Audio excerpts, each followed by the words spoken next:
Good morning. Good morning. Pleased to be joined with Representatives Gray and Kennedy and Salinas here today.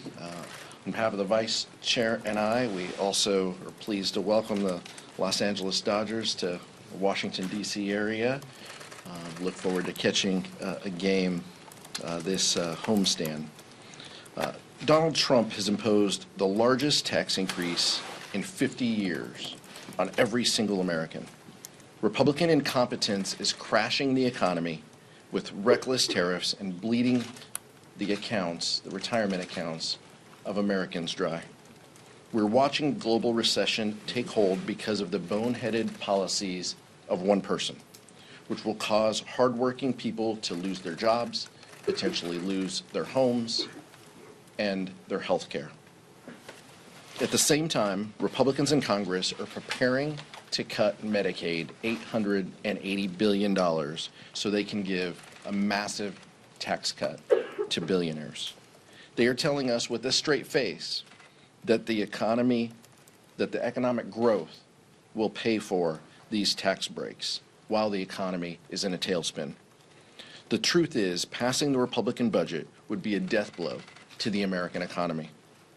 And the people that get caught in the crossfire of this Republican recession will be hurt most by Medicaid as a tool that Republicans want to chip away at. Congress needs to take away the keys of economic policies like tariffs from this incompetent administration and restore some stability to the economy. House Democrats are going to continue to prioritize the economic needs of the American people by working to bring down costs, make health care more affordable, and look out for everyday Americans. With that, turn it over to Vice Chair Ted Lieu. Thank you, Chairman Aguilar. As an American and as a veteran, my heart goes out to the 4 U.S. soldiers who tragically died in an accident in Lithuania. The Lithuanian president did a very dignified ceremony for those 4 U.S. soldiers.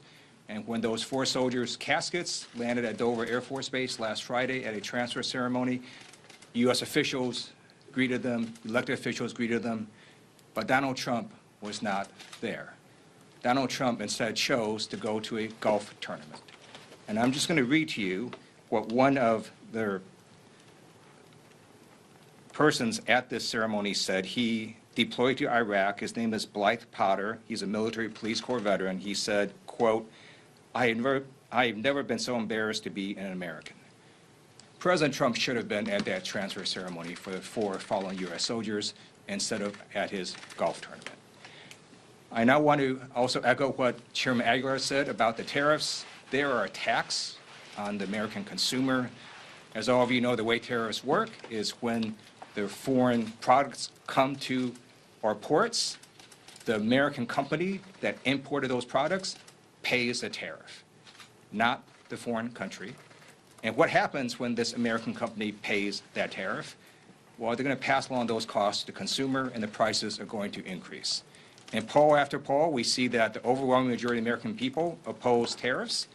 There are ways to try to make competition more fair, but let's not do it by increasing prices on Americans. And their estimates are it's going to be about $3,800 per family in terms of increased costs. And then let me also now congratulate Susan Crawford for winning the Wisconsin Supreme Court race last week.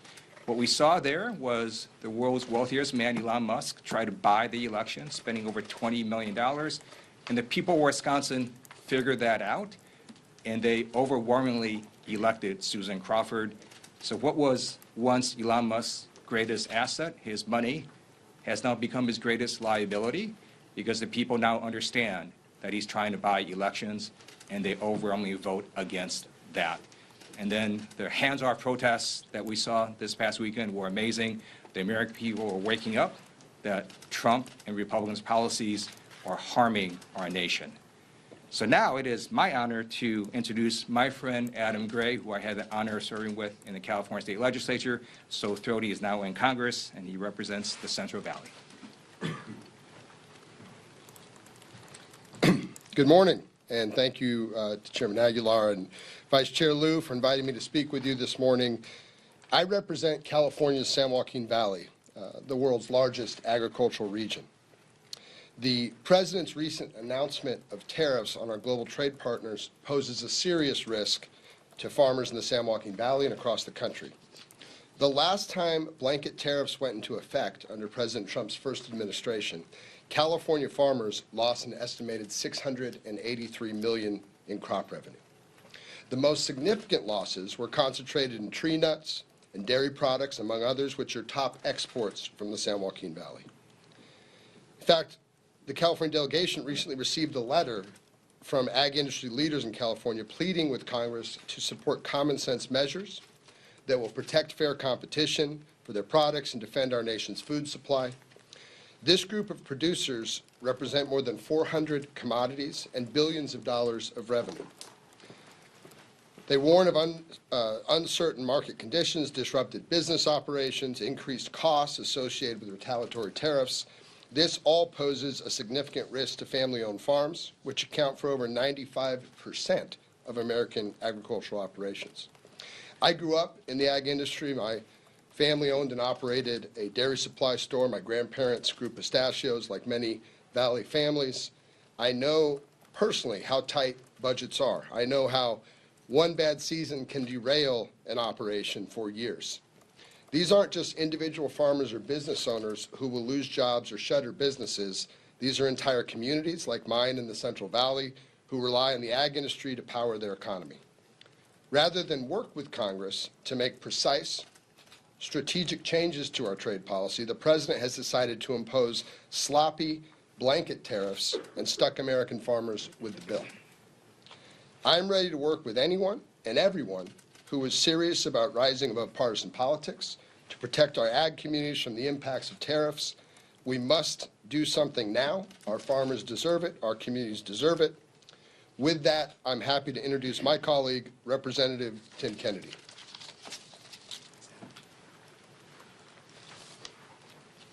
Morning. First, I want to thank Democratic Caucus Chair Pete Aguilar and Vice Chair Ted Lieu for not only bringing us together this morning, but for their continued leadership on this issue and so many other issues.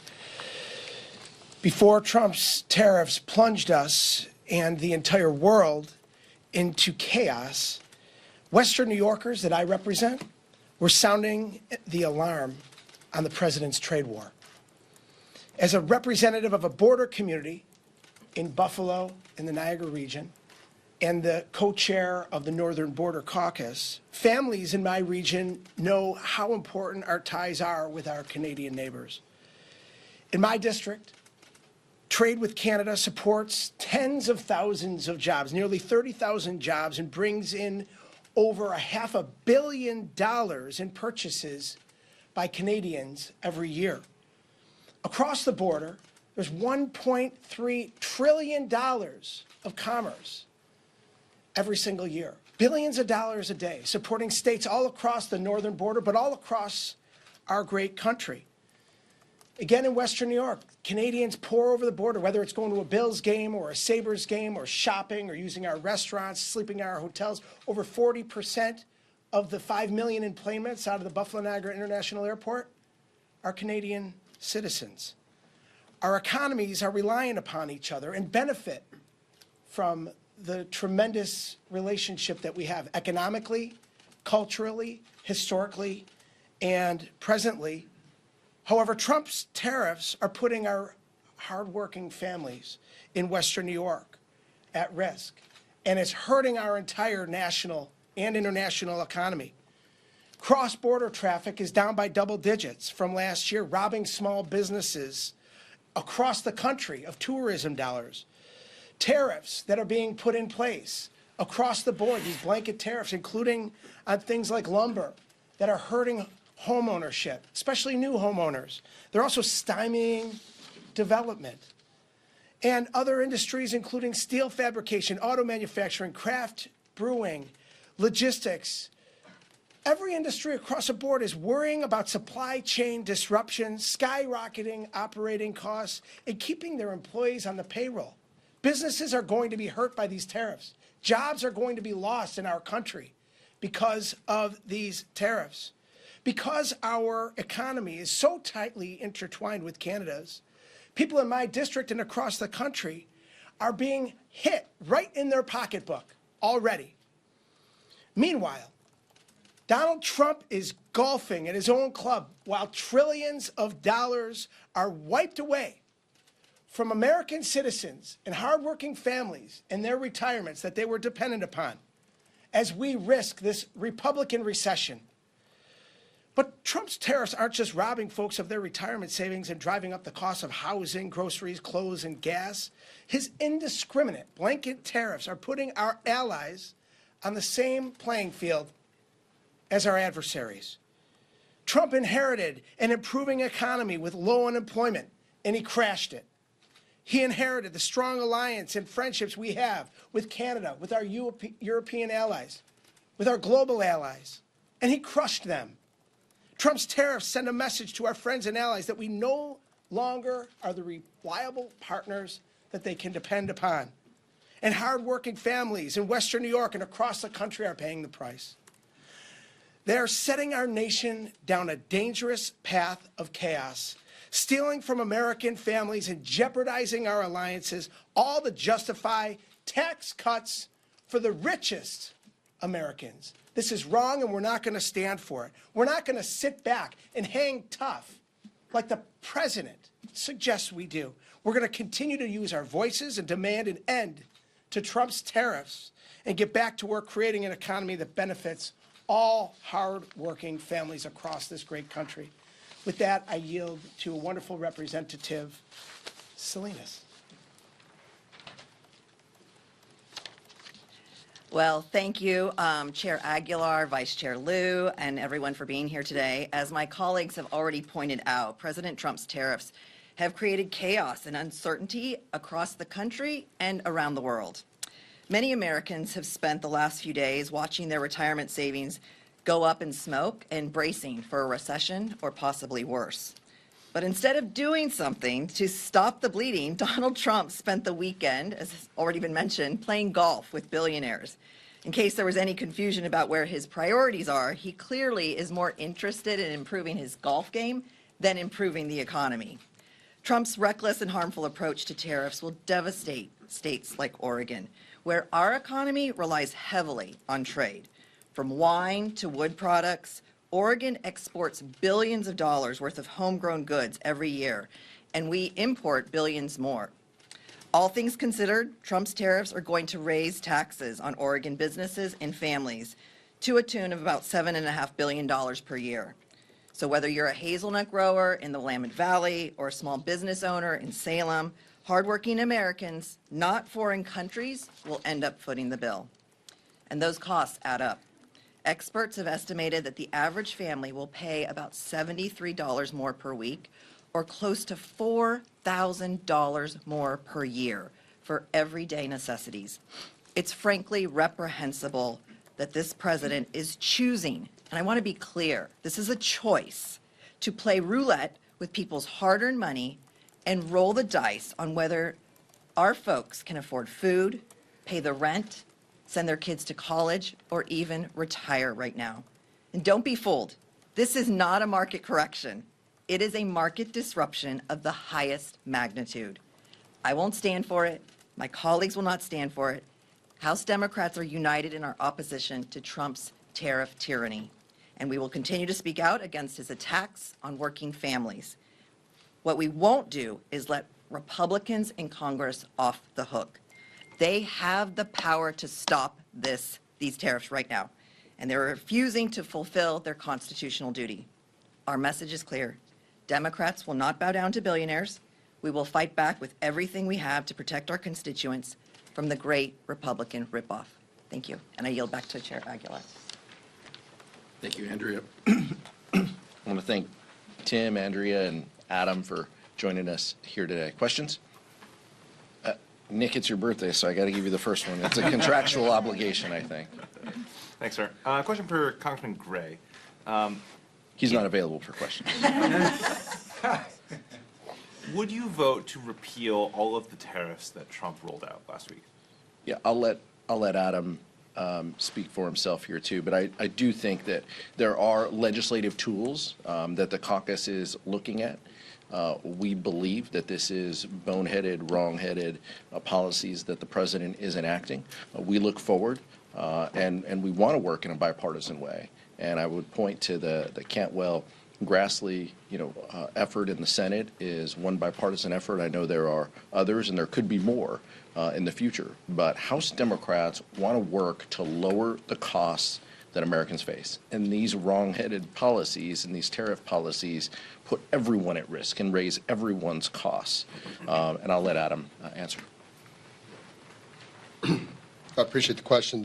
As I said in my earlier remarks, the administration has taken a blunt, broad approach to this instead of actually digging in and looking at each individual tariff, each individual market. This has huge impacts on agriculture in the San Joaquin Valley. My office has been working on some legislation related specifically to agriculture and those, kind of our top import-export markets as a way to require congressional review and approval there. Certainly support what's going on in the Senate in bipartisan fashion. I'm ready to support bipartisan solutions in the House, as well as pursue individual legislation if that's necessary. But I just think we've got to get serious about this, and we need serious people here in Washington. This is going to impact food prices across the country. It's certainly going to devastate farming communities like mine. I'd also say Ranking Member Meeks has an effort that would turn off the emergency that President Trump is using here, claiming fentanyl as a reason for tariffs for Canada and Mexico. Thanks. Michael, then Mika. Thank you, Mr. Chair. House conservatives are threatening to vote against the Republican budget blueprint to advance President Trump's agenda. We've seen plenty of examples of Republicans flipping on their votes at the last minute, and I don't want to go down the list. But at this point, have you and the caucus come to expect that most House Republicans will ultimately support measures on the floor that they say that they oppose in the press? Yeah, absolutely. I think that it's pretty clear that House Republicans generally say one thing when they're in an elevator with us or with you, and then they do something else when they are given an opportunity to vote on the floor. We're looking for reasonable Republicans to work with. We just haven't found many. That's the problem. Speaker Johnson is pretty good at counting to 200. But he clearly can't count much beyond that without Donald Trump putting his thumb on the scale. That's why he's bringing him down to 1600 Pennsylvania. That's why it's a full court press. But many of these Republicans who say that they are no votes will ultimately cave. Generally, the only one who we can believe is Thomas Massey, who's principled, and if he says he's a no, he's going to be a no. Everyone else generally will say one thing until they get a phone call from the president. Mika. Yesterday, Leader Jeffries said that he's still exploring some legal avenues in the Texas special election against the governor. What legal pathway do you think that there is, and are you still supportive of potentially, urging him to move this race up if possible? I believe he said that before the governor put the special election date. Last night. It was after last night. The governor's put the special for November. If there are options, I'll let Leader Jeffries and the DCCC, speak to that. I don't have anything more on that. Oriana with Notice. The House is voting today on Darrell Issa's bill to stop nationwide injunctions, and then leadership I know is whipping against that bill. But just 2 years ago, Democrats were calling for kind of similar judicial reform following Judge Kaczmarek abortion pill ruling, which also involved nationwide injunction. So isn't judicial reform an area where there should be some sort of bipartisan path? Well, I think it's clear, and Republicans were opposed to any reform efforts when this affected women's reproductive care and mifepristone in the North Texas ruling that you're talking about.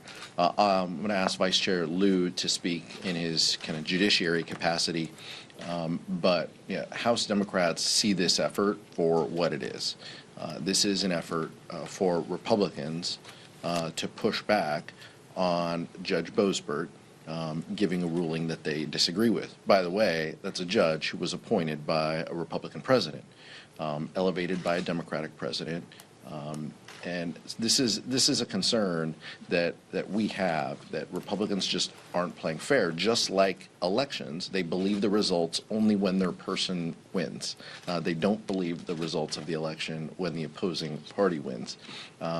Democrats are willing to engage and have conversations about a wide range of issues in the committees that have jurisdiction, but not just when it's a president we agree with or a president we disagree with. That's the unfortunate part and the standard that Republicans have set. Thank you. So let me give you an example of why injunctions are helpful. Because when the law is violated, sometimes it doesn't make sense to only say, okay, well, we're going to let that violation of law not occur in this area, but let it occur everywhere else. So let's take birthright citizenship. A federal judge has basically said, look, the Constitution is pretty clear. If you're born in the U.S., you're an American, and I'm going to say you can't change that. If that only applied, let's say, in one state and nowhere else, then what's going to end up happening is you're going to have 49 other plaintiffs and these 49 other states also bringing the same exact lawsuit, and it's very inefficient. So you have a nationwide injunction, and then that can be appealed if the opposing party doesn't like it, and eventually that could get to the Supreme Court. So that's why you have injunctions. It just makes a lot more sense where there's a violation of a law to have that law be held nullified in every place. And it depends on the case. So judges have discretion to decide, do I want to make this a nationwide injunction or not? And I think that flexibility should remain with judges. Last question. See, that's a much better answer. He's a real lawyer. Cassie? I wanted to ask you about this, back and forth on the Republican side about the proxy voting and the discharge petition that Democrats supported. Now talking about this live dead pairing. I mean, realistically, can Democrats even consider lending a vote to someone who might miss across the aisle? I mean, do you see this as an unsuccessful path to trying to get proxy voting? This is Speaker Johnson doing everything he can to cut a deal just to survive the day. He needs to unlock the floor to pass a rule so he can pass a tax cut for billionaires at the expense of cutting Medicaid. In order to do that, he's willing to give Rep. Luna everything up to proxy voting, apparently. So this is a fake and phony effort. Democrats won't participate in this. We won't be voting for the rule. We won't be engaging in this pairing effort. It's a complete show. It's disrespectful to the members who have put so much work into this. Representative Pedersen, joining with Representative Luna. We stand ready to ensure that Congress is a place where parents can do this important work. This was a pretty modest bill, 12 weeks right after childbirth seems like the bare minimum that we can do to help support young families like Rep. Peterson and Rep. Luna. It's unfortunate that Representative Luna is walking away from the bipartisanship that we had in this effort. Congressman, one more question. Thank you.